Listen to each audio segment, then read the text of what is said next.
Gamecocks head coach Shane Beamer. You were there with him in 2009 and 2010. And you talk about culture a lot. Again, that's what we heard all throughout the coaching search for South Carolina. When the Gamecocks were looking for the next head coach, it was culture. And I think that, without speaking too much on the previous staff, whatever regime, whatever, what happened. But I think finding that guy that could reunite everybody and bring everyone together in regards to the fan base, the program, the former players. I mean, you've seen, like you said, Pat DeMarco and Alshon Jeffrey, and all these dudes coming out of the woodworks. Connor Shaw is on staff, which I think was a no-brainer.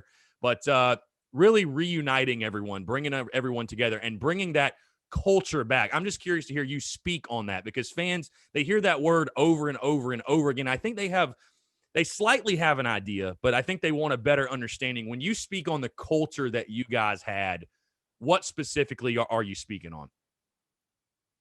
All those guys you just mentioned, they're all relentless. And listen, maybe the previous staff said they were relentless too. I don't know.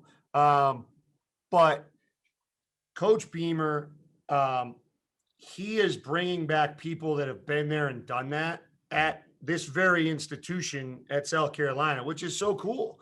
And I've seen more social media posts with him and former players in the last 3 weeks than I saw in the last 4 years. And for whatever reason, that's just the way it's going. And I think it's easier to get people to buy into your message when they kind of know what it is and they've been there already and they have the same message, and the passion for the program and the passion for the university, because it's awesome, and I think, Coach Beamer is gonna do it his way. He's gonna do it his way, but he's also gonna lean on people that have been there and done it their way too. He's a guy that wants to listen and learn from everybody, and that's what makes him a great head coach. Yeah, I was going to ask, how happy were you just on, like, from a personal level, again, knowing this guy when he got the job?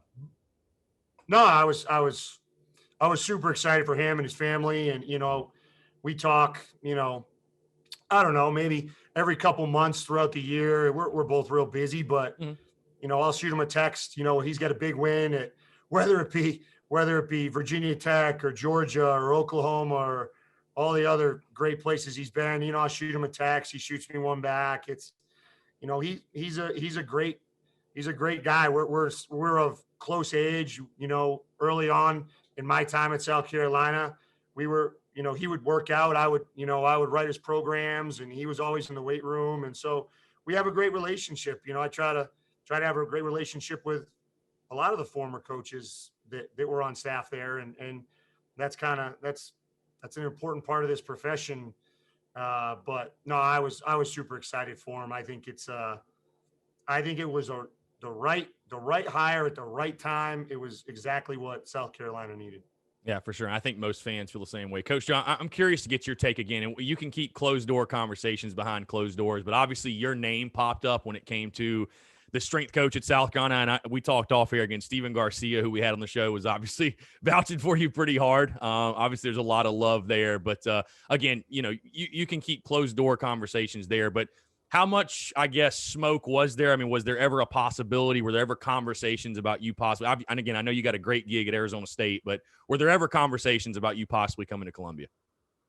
Well, I'll tell you two things. Number one, I'm extremely grateful that the players that were there when I was there would say great things about me and what we did.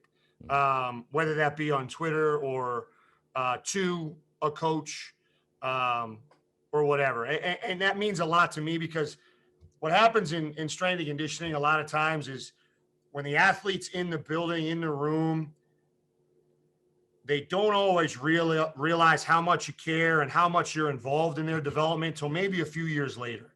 And so for me, for a lot of those guys, to be able to go to bat for something that they cared about, I couldn't be more proud and humbled by that.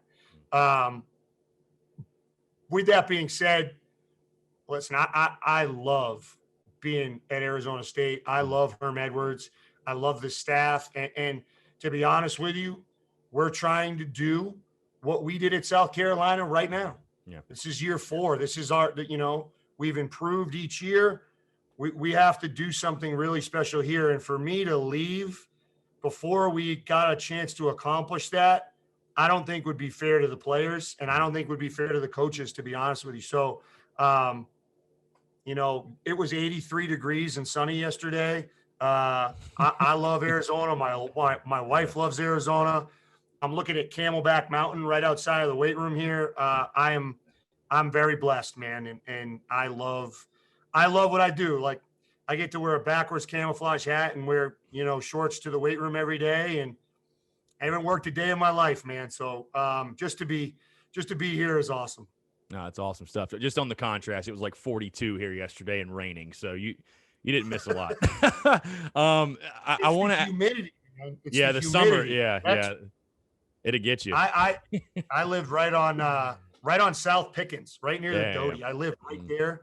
And my backyard was like a swamp for 5 months of the year. So it's the dry heat, right? They say those dog days of August, man. Those dog days of August will get you. Because I think back to when you were there at I remember the 2013 UNC game. I think it was like 105 degrees that day.